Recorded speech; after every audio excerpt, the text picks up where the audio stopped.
अब इसमें इतनी सारी चीज़ें होती हैं, प्रॉपर इससे क्लासेस चलते हैं, कोर्सेज होते हैं, बहुत सारे टॉपिक्स होते हैं, बहुत सारी बुक्स बनी हैं इसके ऊपर, बहुत सारे बड़े बड़े एडवाइज़र एनालिस्ट बैठे हुए इस चीज़ को लेके। खास करके बड़ी बड़ी कंपनियां अच्छे अच्छे पढ़े लिखे लोगों को अपॉइंट करती है इस चीज़ों के लिए। म्यूचुअल फंड्स, SIP, ये जो सारी चीज़ें चलती है, ये सब भी मार्केट में ही पैसा डालते हैं। वो लोग भी पढ़े लिखे एनालिस्ट लोग बैठ के उसको करते हैं, एकदम प्रॉपर एनालाइज करके, जिस तरीके से पैसा रिस्क कैलकुलेट करके किया जाता है। अगर वो नहीं करेंगे ऐसा, तो जो उन्होंने सामने लोगों को बोला हुआ है कि हम इतना % रिटर्न देंगे, इतना % रिटर्न देंगे, जो नहीं दे पाएंगे। कैसे देंगे? अगर उन्होंने कैलकुलेट ही नहीं किया, अगर वो जुआबाजी वो भी करने लगे कि चलो उठाया, कोई भी कंपनी उठाया, 40 में लगा दे इतना पैसा, 40 में लगा दे पैसा, तो कैसे होगा? तो वो लोग भी एकदम प्रॉपर कैलकुलेट करके किया जाता है, तो उसे ट्रेडिंग कहते हैं। जो प्रॉपर एनालिसिस पे, जो इस पे चांस नहीं होता कुछ भी, इसमें प्रोबेबिलिटी होती है। मार्केट एक प्रोबेबिलिटी पे है, स्किल्स पे है, लर्निंग पे है, नॉलेज पे है। जितना आपको नॉलेज है, जितना आपको एक्सपीरियंस है मार्केट में, उतने आप बड़े ट्रेडर बन सकते हो, उतना आपका ब्राइट फ्यूचर बन सकता है। इतना है, इसलिए आपको टाइम देना होगा, पैसा देना होगा, पेशेंस रखना होगा, बहुत सारी चीज़ें सहनी होंगी, और भी बहुत सारी चीज़ें जिस पर हम बात करेंगे आगे जाके। मैं आगे वीडियो में बनाते रहूँगा, जिस पर हम डिस्कस करेंगे। लेकिन आज हमसे बात करेंगे ट्रेडिंग और गैम्बलिंग। जो मैंने आपको सिखा दिया, ट्रेडिंग और गैम्बलिंग क्या होता है, ट्रेडिंग और गैम्बलिंग में फ़र्क क्या है। गैम्बलिंग में फ़र्क ये है कि गैम्बलिंग में आप कोई भी पैसा रिस्क को कैलकुलेट करके कम ज़्यादा मैनेज नहीं कर सकते, कम ज़्यादा नहीं कर सकते। ट्रेडिंग में आप पैसे को मैनेज कर सकते हो, अपने लॉसेस को कैलकुलेट रिस्क पर रख के उसको कम कर सकते हो, बढ़ा सकते हो, प्रॉपर मैनेज करके चल सकते हो। आपको बीच में मौका रहेगा, उसको कभी भी आपकी मर्जी से आप काट सकते हो ट्रेड को, जितने देर तक चाहिए उतने देर तक। लेकिन गैम्बलिंग में ऐसा नहीं होता। फिर भी इतना सब कुछ होने के बाद लोग इसे गैम्बलिंग क्यों कहते हैं?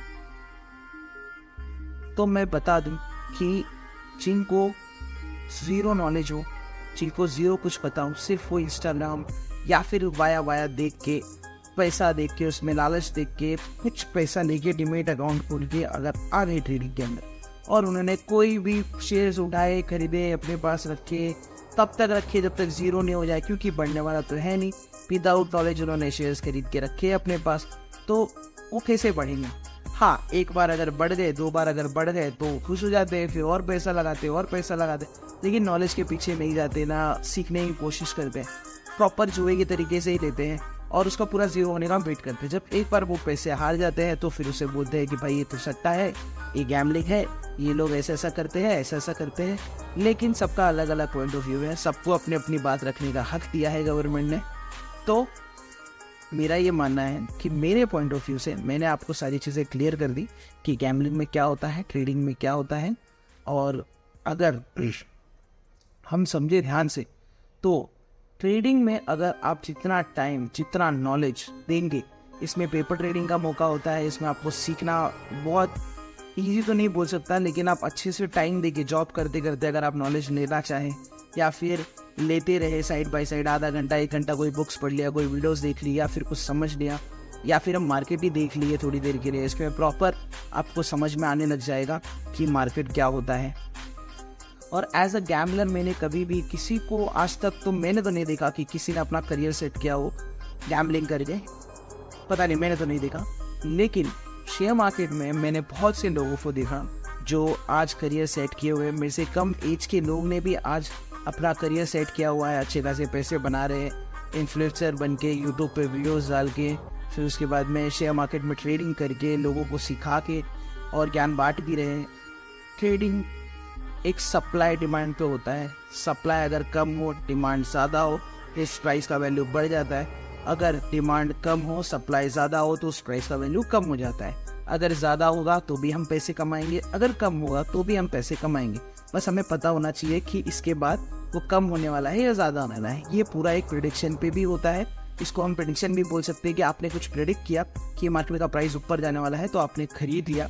अब उसके पहले आप एनालाइज कर रहे हो, प्रोबेबिलिटी देख रहे हो, क्या देख रहे हो वो नहीं, बट एट द एंड वो आती है प्रेडिक्शन पे बात कि आपने प्रेडिक्ट किया इस चीज़ को कि मार्केट अब यहाँ से ऊपर जाने वाला है, तो आपने उस प्राइस पॉइंट पे आपने बाय किया उसको, और आप वेट किए, जैसे वो प्राइस पे आया आपने उसको बेच दिया। तो ये प्रेडिक्शन पे भी आता है, जिसे प्रेडिक्शन का नाम दिया जाता है। बट तब तक उस चीज़ को पेशेंटली वेट करना, ये बहुत बड़ा काम है, जिसमें ट्रेडिंग ऑफ साइकोलॉजी पे आ जाता है। मैं ट्रेडिंग और साइकोलॉजी पे भी सोच रहा हूँ कि एक वीडियो बनाऊंगा, जल्द ही बनाऊंगा, कि हम समझेंगे कि साइकोलॉजी किस तरीके से होनी चाहिए ट्रेडिंग में, अगर आप ट्रेडिंग करते हो तो। हाँ, तो हम कहते हैं प्रेडिक्शन पे। प्रेडिक्शन होता है मार्केट में, जैसे कि अगर सीजन जैसे अभी आम का सीजन चालू है, लोग आम बेच के पैसे बना रहे हैं, तो आप ये सोचते हो कि अगर यार मैं भी आम खरीद के लाऊं और बेचूं, देख रहा हूँ डिमांड कितना है, लोग खरीदना चाह रहे हैं आम को, तो आप भी लाके अगर खरीद कहीं से लाके अगर बेचोगे तो आप भी पैसे बनाओगे। लेकिन आपने भी तो प्रेडिक्शन ही किया ना, एक बिजनेस एक प्रेडिक्शन ही तो है। कोई भी बिजनेस, जैसे एक बिल्डर है, एक ज़मीन खरीदता है, उसमें बिल्डिंग बनाता है, वही सोचता है कि मैं यहाँ पे बनाऊंगा तो लोग यहाँ पे बेचेंगे, ये प्राइस डिसाइड करता है। वो प्राइस पे जैसे जैसे वो बिल्डिंग का डिमांड बढ़ते जाता है, फ्लैट के रेट्स भी बढ़ते जाते हैं, वो भी प्रेडिक्शन पे ही काम होता है। तो हर एक चीज़ प्रेडिक्शन पे आती है, लेकिन इसमें गैमलिंग तो नहीं बुलाया जा सकता मेरे हिसाब से। मुझे गैमलिंग तो नहीं लगता, क्योंकि इसमें प्रॉपर लर्निंग होती है, प्रॉपर स्किल्स मैटर करते हैं। जो हिसाब से मैंने इस चीज़ को लिया है, जिस हिसाब से मैं करता हूँ और जिससे पैसे बनते हैं, तो वो यही है कि आपको प्रॉपर नॉलेज होना ज़रूरी है, लर्निंग होनी चाहिए, और आपको हर दिन टाइम देना होगा मार्केट में आपको समझने के लिए, तब जाके आप एक प्रॉफिटेबल ट्रेडर बन सकते हो और पैसे बना सकते हो।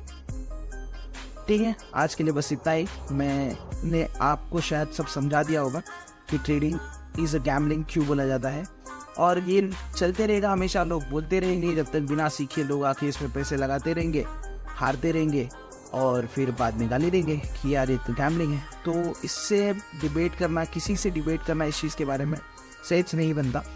Good bye.